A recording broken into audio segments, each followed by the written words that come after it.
toward unemployment. Those are the things that are driving the numbers up in this system. We can work together to make it a better system, but the approach being suggested by the senator from Alabama will just add red tape, paperwork, and unnecessary hardship to a lot of people who are already struggling. Mr. President, I yield the floor. Mr. President. Senator from Alabama is recognized. Mr. President, I thank the distinguished Assistant Majority Leader for his comments, and I disagree, but I think we could agree because my proposal is not to cut off anybody that ought to receive food stamps. My proposal wouldn't cut off any benefits to anybody that deserved food stamps.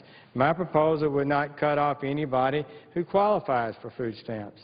It would say that just because you complied with the requirement for TANF, or you complied with the requirement for LAHEAP, or you sought assistance for some family planning issue, that those don't automatically qualify you. And you should, I don't think it's too much to ask someone who would be given thousands of dollars over a period of time in food stamps to fill out a form. And that form would say what your income is and what your assets are. And if you have substantial assets and that's higher than the food stamp law allows, you should not get it. So I don't believe this proposal does anything but help tighten up the act. I don't believe it's too much to ask that somebody fill out a form to demonstrate that they're qualified before they receive free money from the United States government for the purchase of food. And certainly I would emphasize that dramatically. No program, I don't think the Senator disagreed, that any program in the United States government of any real size has surged faster than this program has. Since it's gone up since 2010, $20 billion. In 2009 or so, unemployment hit 9.8%. It's now 9.1.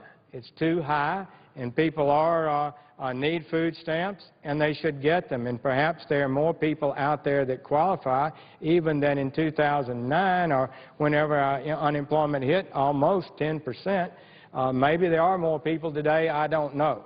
But I don't think there are huge numbers more. You go from 59 billion to 79 billion. That's about a 38–40% increase in 2 years in this program. One of the reasons is we've made people automatically eligible. So if you are eligible for any of these programs, you've received any assistance, you really may not have even filled out a form that has anything like the same qualifications that this form, that the Food Stamp Act requires, you are automatically, categorically qualified. And the Congressional Budget Office says if this change in the law that happened recently were to be eliminated, it would save $10 billion over 10 years. And it would not reduce food stamps. It would just reduce a little bit the growth in food stamps. $10 billion over 10 years represents $1 billion a year. In the first year, it would be less than that, according to the score that we've seen. But let's say in the first year that this program reduced spending by $1 billion. So that's $1 billion out of proposed 79. So we're expecting to expend $79 billion this year, and we would only spend 78. But that adds up over time, and really food stamps need to be looked at across the board much more carefully because we don't have that many more people that are in poverty today than we've had, but we have many, many more people receiving food stamps. So I just would stress that this year's increase in food stamps by another 14% is not an acceptable figure because we know that there are problems within the program. And, Mr. President, I would just like to say one thing briefly about Senator Ayotte's proposal on terrorism prosecution. As a federal prosecutor for almost 15 years, I truly believe that she is correct on this issue.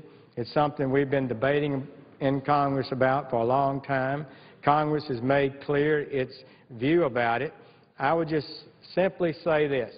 The presiding officer is the former Attorney General, but why, if you make the presumption that an individual who's arrested is to be tried in Article III courts, even though they are an enemy combatant against the United States, against the laws of war, an unlawful enemy combatant, those individuals should be treated as warriors, and they should be treated as enemies of the country, and they should be arrested and detained presumptively in military custody.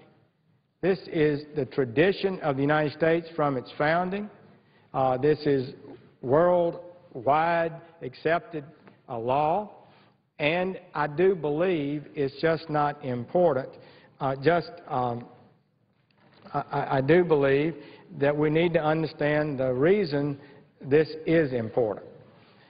An individual who's arrested attacking the United States and he's going to be tried in a federal court must be given Miranda warnings before they're interrogated, must be provided a lawyer, must be promptly taken before a United States magistrate, must be provided discovery in the government's case, must have a public hearing.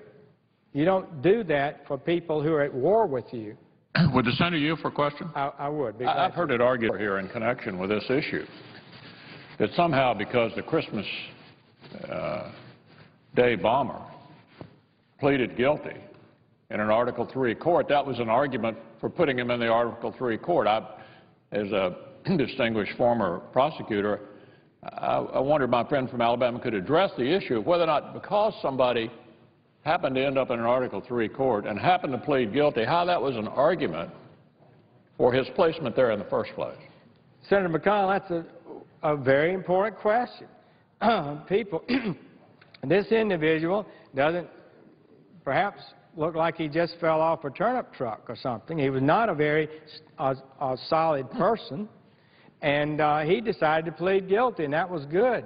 But many of these individuals are very tough, very clever, very devious, and they have, we know for a fact, used the civil justice system to find discovery against how we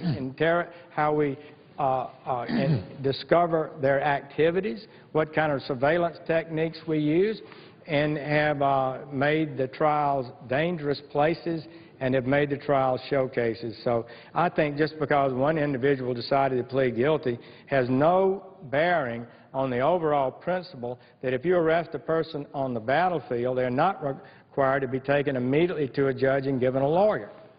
Would my friend further yield for a question? Be pleased to. I've heard it said on the floor that because a number of terrorists have been tried in Article III courts in the past, and I've heard people actually add up the number of times, that that's somehow an argument for continuing to do it. And is it not the case, I would ask my friend from Alabama, that we just set up these military commissions a few years ago at the insistence of the Supreme Court in order to deal with this issue, and only since that time have we had a defined alternative for dealing with these enemy combatants who are also not citizens of the United States? The Senator is so correct. We went through a number of actions. Supreme Court found the law inadequate, and Congress responded to the Supreme Court's concerns and passed clear laws that are certainly adequate within the Constitution as described by the Supreme Court. And we now have an entire system set up to meet the Supreme Court's concerns about the trial of these individuals. And it's safe, it's secure, it's consistent with Supreme Court requirements and international law. I would ask My friend, it's not also the case that Senator Yacht's amendment has in it a national security waiver. I've heard it said that we have eliminated all the president's options. Is it not the case that even if the amendment of the senator from New Hampshire were adopted and the president felt strongly, for some reason, hard for me to contemplate that set of circumstances, but possible, he could in fact issue a national security waiver and go ahead and do it anyway, could he not? Absolutely correct, and I think Senator Ayotte really reached out to members of this Senate to make sure that they knew that there was an option to do it another way, and it does provide the president that option. With regard to the FBI and their involvement, they are a great investigative agency, and if they participate in the arrest of one of these individuals and they were turned over to the military, the FBI can still work with the military to investigate the case. It would just be tried under military commissions according to the lawful system that Congress, in a bipartisan way, passed several years ago. I've also heard it said, I'm going to pose another question to my friend, that it's kind of ludicrous to assume that this ultimately leads to reading Miranda rights to a foreign terrorist on foreign soil. I think that it strikes the senator from Kentucky that that might be the logical extension of where we're going. If, in fact, we're saying that routinely foreigners, enemy combatants, are going to be mainstreamed into Article III courts, when do these protections, if you will, that we afford to American citizens under the Constitution attach? That's a very good question. Under the law of the United States, if you interrogate an individual that's been taken into custody, the police have to give them Miranda rights before they interrogate them. As long as that person is in custody, then if you're going to try them in a civilian court, and Director Mueller of the FBI, in response to questions I asked him, acknowledged that if you're going to try the person in the civilian courts and you conduct interrogation, you must give them Miranda warnings. And this is not... Would it not be the case, then, that all of these issues in terms of the timing of the attachment of these rights would soon be before courts in the United States for interpretation, ultimately, I guess, by the Supreme Court, as to at what point do these rights now afforded a foreign enemy combatant attach? There have been suggestions that somehow that the terrorist cases would allow the interrogation to go on a few hours, but I've not seen any real authority that would justify that. The clear Miranda standard for any police officer in America is if you arrest someone, before you ask them questions, they must have been given their Miranda rights. And that's the rule in the trial of any federal court. So I think it would be very dangerous to assume the court's going to give some extraordinary new rights that they've never indicated they would. I thank my friend from Alabama. I thank the Senator, the Republican leader, for his good questions, and would just say I think Senator Ayotte has worked really hard on this amendment. She herself is a skilled prosecutor. I believe the legislation would be helpful to us. And I would just say, as a matter of policy, you can be absolutely sure that it will be more difficult to prosecute a case, more likely to complicate matters significantly if they're given Miranda warnings, if they're given lawyers, if they're brought publicly before a judge, perhaps revealing to the other co-conspirators the fact that you have been arrested before they can be apprehended. It would cause many, many more difficulties than is necessary. And of all people, we ought not to give extra rights to. It would be terrorists bent on killing and maiming innocent Americans. I thank the chair and would yield the floor.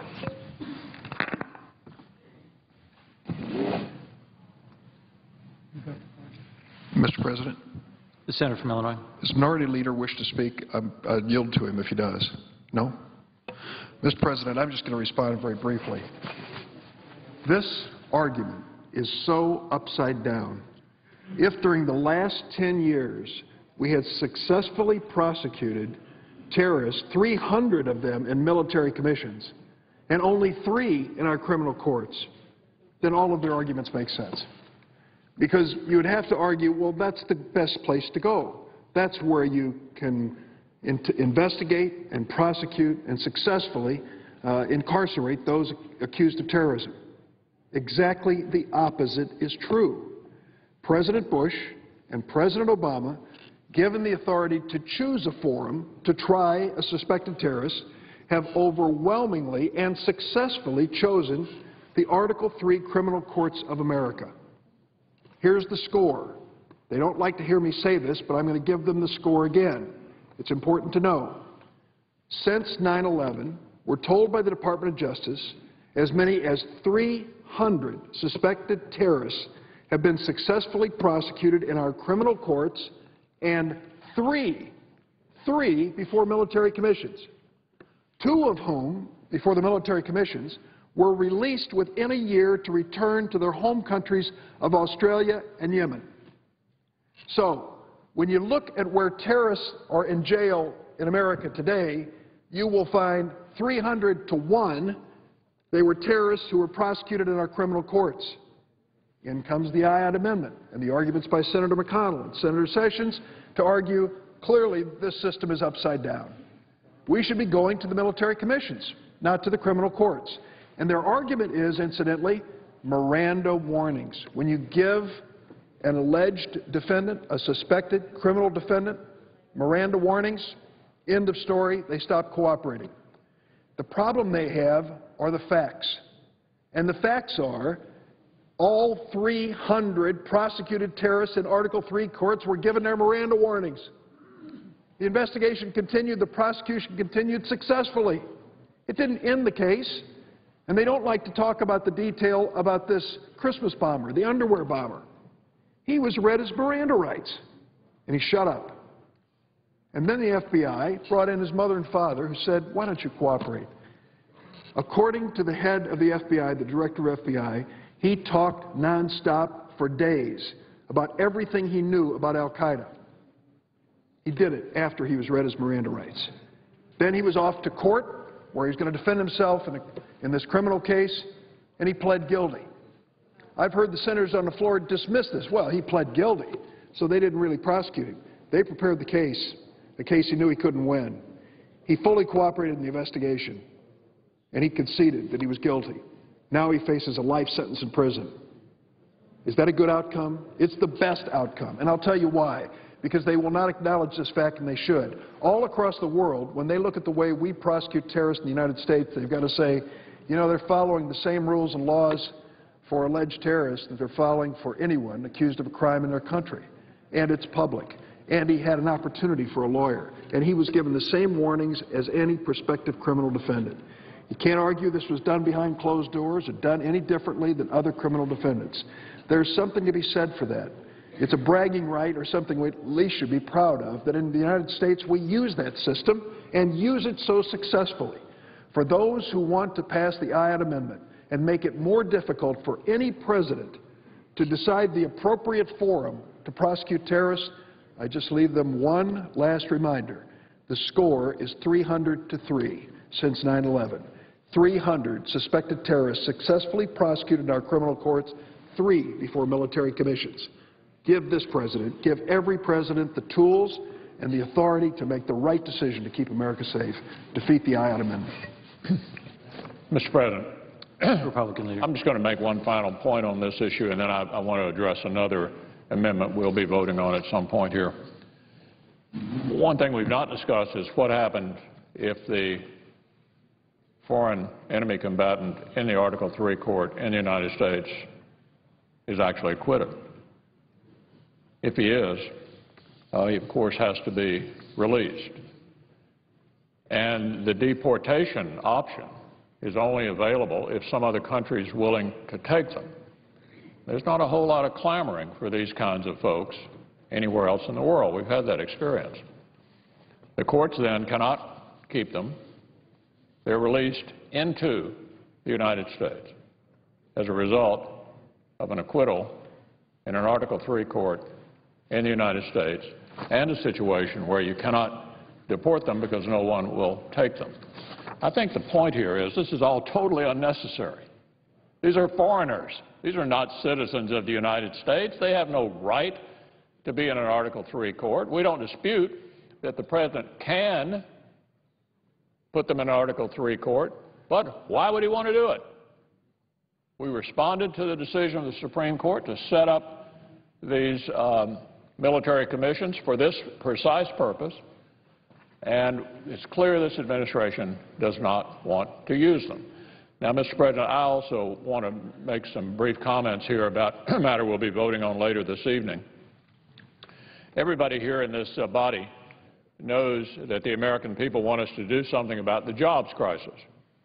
What Republicans have been saying is that raising taxes on business owners just isn't the way to do it.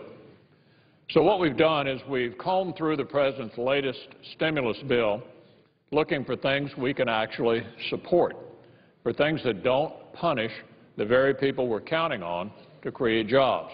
In other words, since the President never asked if there was anything in this legislation we could support, we've actually done it ourselves. And it turns out that there's a very sensible provision in the President's second stimulus bill that would help businesses across the country.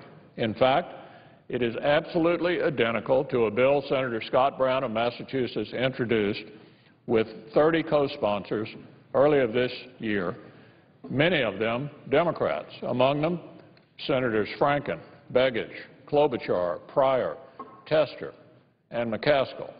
They're all co-sponsors of Senator Scott Brown's bill. What this bill does, it repeals an existing requirement that government agencies at the state, local, and federal level withhold 3% of every payment to any contractor they do business with. This is money contractors may very well end up getting back from the IRS at some point long after the job is done. But in the meantime, the government gets to hold on to it instead of allowing the businesses to invest it in jobs and the economy. This is money these companies could be putting toward hiring workers and growing their businesses, but it's going to the IRS instead, basically as a zero-interest loan to the federal government here in Washington. Now, I know that members on both sides of the aisle are hearing from constituents about how burdensome this regulation is. That's why President Obama himself already embraced delaying its implementation in his first stimulus bill and proposed delaying it again in his latest stimulus bill, and that's why Senator Scott Brown got so many Democratic sponsors when he proposed a full repeal. Like the President's bill, this bill is fully offset, and the offset we're proposing has been supported by our friends across the aisle. In fact, the last time I saw a vote, I think 81 senators actually voted for it. So the bill we're proposing is bipartisan. The offset we're proposing is bipartisan. There's no reason in the world that our Democratic friends, including the President, certainly, should oppose it. If delaying this legislation was a good idea before, repealing it should be an even better idea now. The bill is supported by hundreds of business groups representing job creators across America. We should come together and act right now, make it easier for them to create jobs for a change and not harder. The President asked us to come together and pass pieces of this bill. Here's one that all senators should be able to agree on. Let's vote on it and prove the skeptics wrong by acting in a bipartisan fashion on something that the job creators in this country actually want.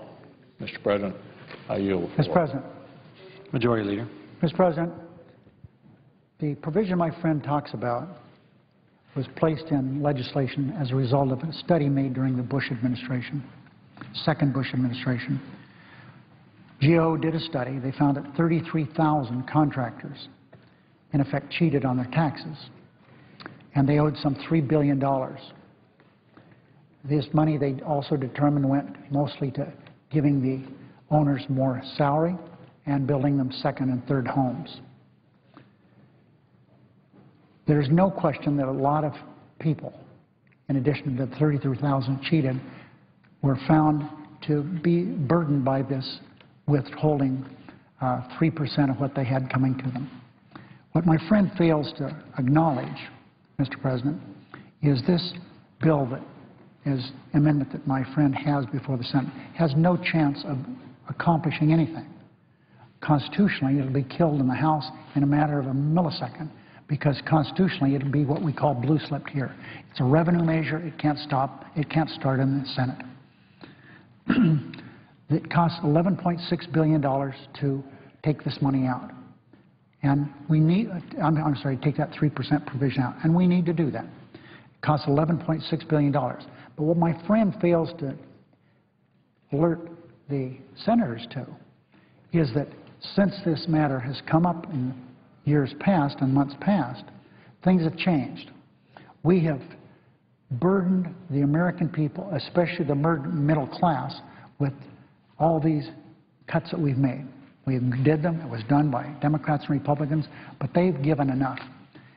My friend's bill is offset by reducing discretionary spending by $30 billion.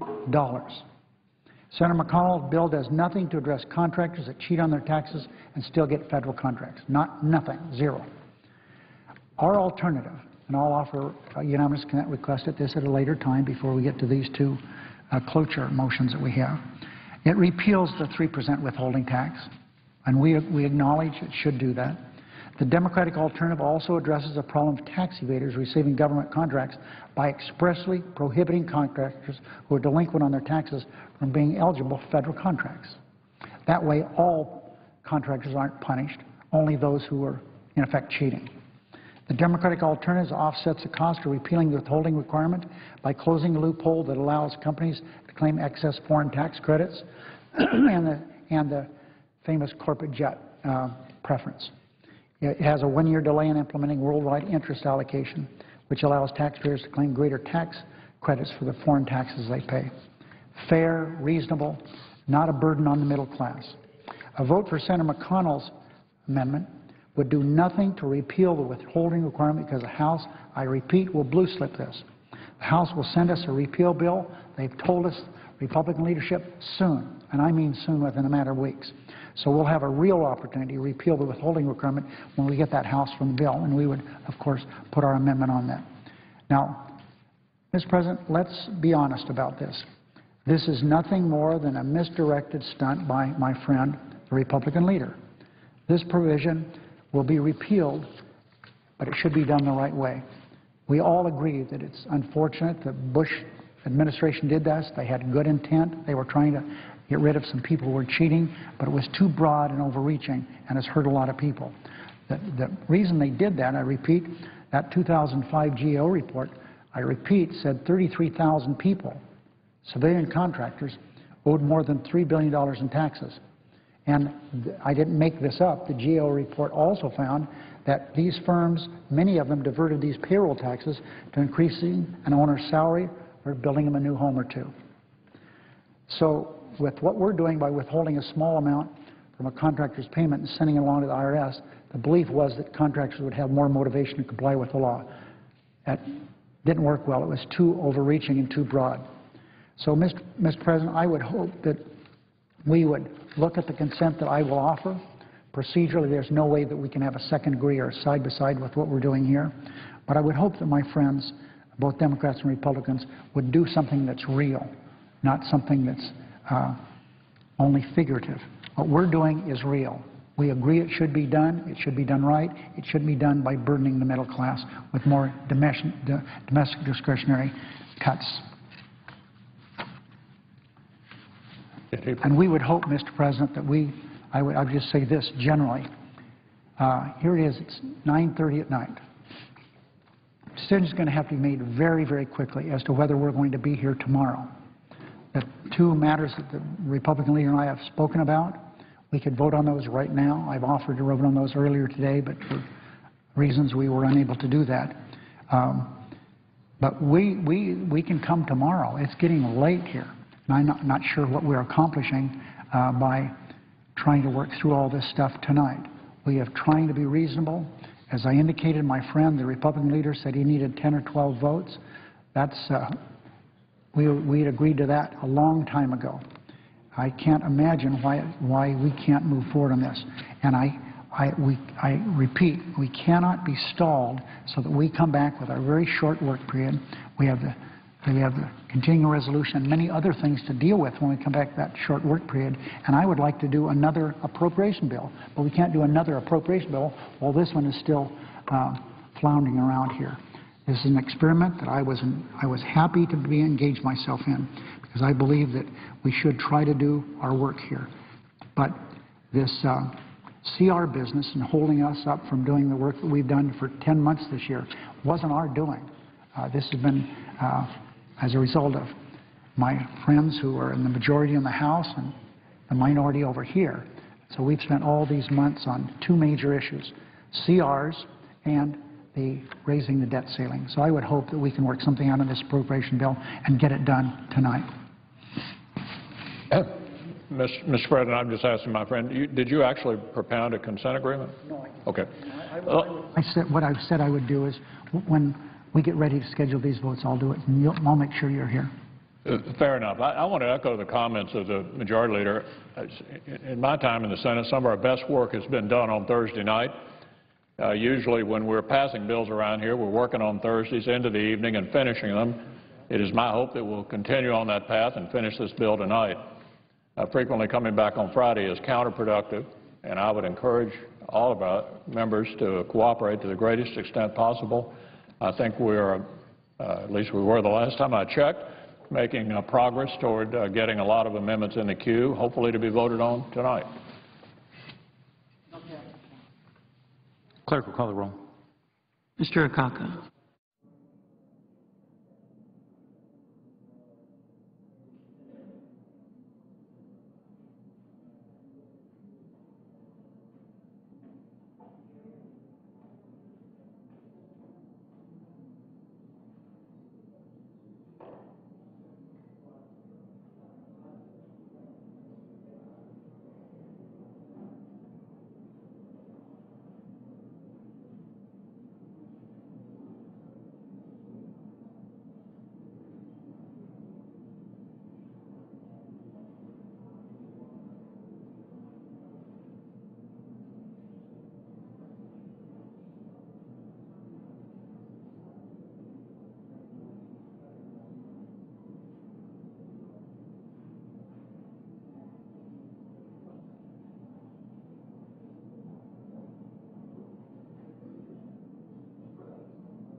Thank you, Mr. President. I ask unanimous consent to vitiate the quorum call.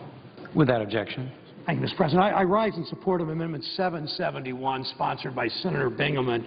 It will strengthen our nation's competitiveness, as I heard the Majority Leader and the Republican Leader talk about job creation. This will matter, strengthening our nation's competitiveness by ensuring that we enforce trade laws better than we have. American workers, American farmers can compete with anyone. We can compete on productivity. We can compete on skills. But when workers are forced to compete against unfair export subsidy, that's cheating, as we showed on the China currency bill, which passed with 63 votes. Good, strong bipartisan effort. And we can compete against unfair export subsidies. If we're forced to compete against unfair export subsidies, our workers can't compete against that kind of cheating. Fortunately, we have tools to do something about that. Our trade laws are the last line of defense to retain and create jobs in American industries. Paper, steel, tires. President Obama has actually enforced trade laws in those three industries, which directly created jobs in Findlay, Ohio, in Lorain, Ohio, in Youngstown, Ohio, including the construction of a new steel mill. Our trade laws are critical if we're going to compete for advanced manufacturing jobs, jobs in solar and wind, in clean energy component manufacturing, in the auto supply chain. All rely or should rely on an active U.S. trade representative who will initiate more cases. I proposed an amendment to this appropriations bill, number 865, that would provide the Office the U.S. Trade Rep an additional $5 million to initiate cases on China's subsidies to solar producers in China's hoarding of rare earth materials, an increasingly important problem that's eroding American manufacturing. I support Senator Bingaman's amendment, which provides funds for general trade enforcement. But here's why I wanted to specify solar in rare earths in my amendment. According to the U.S. International Trade Commission, our solar producers, like those in Toledo, and there are 3 of them, are facing an expected 240% increase in the import of Chinese solar panels this year. Yesterday, a number of solar companies filed a complaint with the Commerce Department and the ITC asking them to seek duties on Chinese solar panels sold below cost. Understand, the Chinese sell these into our market as they sold coated paper, as they sold tires, as they sold oil country tubular steel. They often undercut our prices because they're subsidizing energy and water and capital and land and, of course, the currency subsidy, which this body spoke about and voted on a couple of weeks ago. On rare earths, China is artificially using export restraints or quotas to raise the cost of rare earths internationally while keeping them low domestically. So producers in Ohio and the presiding officer's home state of Delaware simply can't compete because of how they're subsidizing their production. Ohio companies like Electrodyne in Cincinnati have seen their costs go up 59% in June and 68% in July of this year alone on account of these price changes. How can we possibly compete when they're cheating that dramatically and to that degree? These policies have fundamentally turned rare earths into a spot price market. I want to see USTR litigate on these protectionist policies. These aren't American protectionists. This isn't American protectionism. This is our serving our own interest as a nation against answering the protectionism that they've exhibited. Every country in the world, Mr. President, practices trade according to their national interest. Too often in the United States, we practice trade according to a college economics textbook that's 20 years out of print. These 2 enforcement initiatives critical to my state and many others of my colleagues here will absolutely matter. This amendment will ensure the USTR has the resources to investigate and to act on blatant unfair trade practices. Trade enforcement is critical if we're going to compete for advanced manufactured jobs in so many other industries that are in our states. I urge my colleagues to support the amendment. I applaud Senator Bingaman for his leadership on Amendment 771. Mr. President, I yield the floor and I suggest the absence of a quorum. Clerk will call the roll. Mr. Akaka.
consent the call of the quorum be terminated? Without objection. Mr. President, I ask unanimous, could we have order, please, Mr. President? I can't hear. Senate will come to order. I ask unanimous consent that a time be determined by the majority leader after consultation with the Republican leader, the Senate proceed to a series of votes in relation to the following amendments and motions. Landrieu 781 is modified with the changes that are at the desk. Cole number 755. Vitter 917 to Menendez 857. Menendez 857. Gillibrand 869. Lautenberg 836. Bingaman 771 is modified. Sessions 810. Coburn 791. Coburn 792. Coburn 796. Coburn 800. Paul 821. Portman 859. McCain 892. Cantwell 893 is modified with the changes that are at the desk. Cochran 805 is modified with the changes that are at the desk. Burr 890. DeMint 763. Inouye 918. Ayotte 753. Crapo 814. Kyle as modified with the changes that are at the desk. Lee motion to recommit. That there be no amendments and points of order in order against any of the amendments prior to the votes other than budget points of order. That there be 2 minutes equally divided in the usual form prior to each vote. That the Vitter, Menendez, Sessions, Paul, Ayotte, Crapo, and Coburn amendments number 792 and 796 be subject to a 60-vote affirmative threshold. That all after the first vote be 10-minute votes. Upon disposition of these amendments, the remaining pending Coburn amendments be withdrawn, with the exception of amendment number 801, with that no other motions or amendments be in order to the bill. The Senate proceed to the cloture vote on the substitute amendment number 738 as amended. That if cloture is invoked, the substitute amendment as amended be agreed to and be considered regional text for the purpose of further amendment. That the majority leader then be recognized to raise points of order against any pending non-germane amendments. Further, if cloture is invoked, the Senate resume consideration of the bill at 4 p.m. Monday, October 31st, and proceed to votes in relation to any of the remaining germane pending amendments in the order they were offered. Further, upon disposition of any pending germane amendments, the bill as amended be read a third time. The Senate proceed to vote on passage of the bill with no intervening action or debate. And when the Senate receives a message from the House with respect to H.R. 2112, the Senate insists on its amendments, request or agree to a conference with the House on the disagreeing votes on the two houses, and the chair be authorized to appoint the following conferees: Cole, Harkin, Feinstein, Johnson of South Dakota, Nelson of Nebraska, Pryor, Brown of Ohio, Inouye, Murray, Mikulski, Blunt, Cochran, McConnell, Collins, Moran, Hoven, Hutchison, and Shelby. Finally, that if cloture is not invoked on the substitute amendment number 738 as amended, cloture on the underlying bill be vitiated and the bill be returned to the calendar in status quo. The Kyle.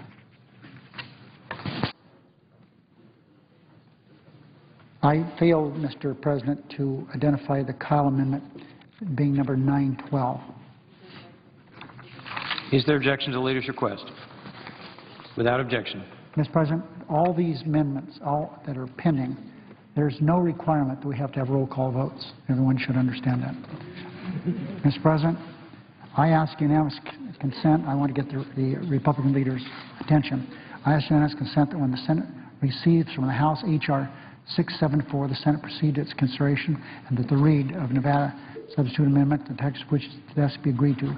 This amendment would do the following: repeals the 3% withholding requirement, prohibits contractors who are delinquent on their taxes from being eligible for federal contracts, offsets by closing a loophole that allows oil and gas companies to claim excess foreign tax credits, eliminating a tax preference for corporate jets, and a 1-year delay in implementing worldwide interest allocation.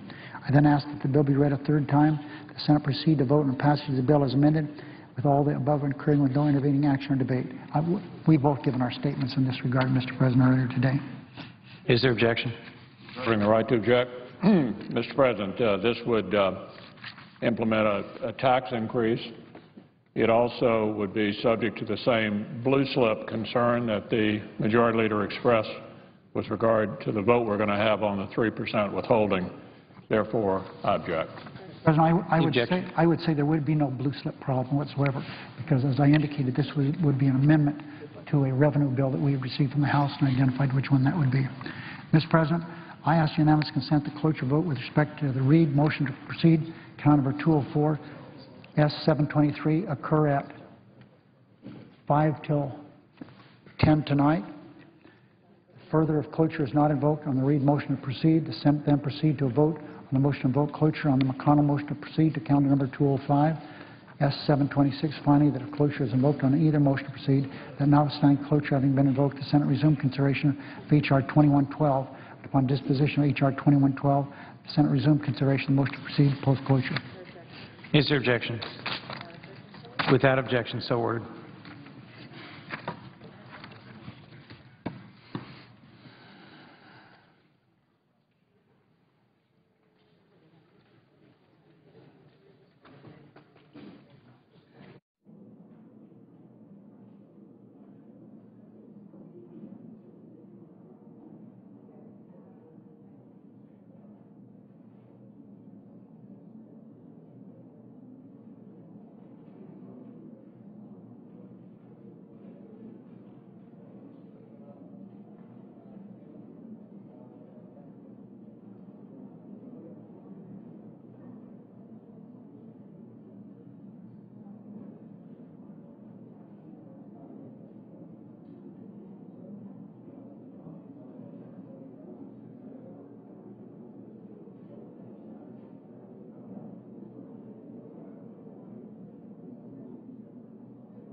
Clerk will report the motion to invoke cloture.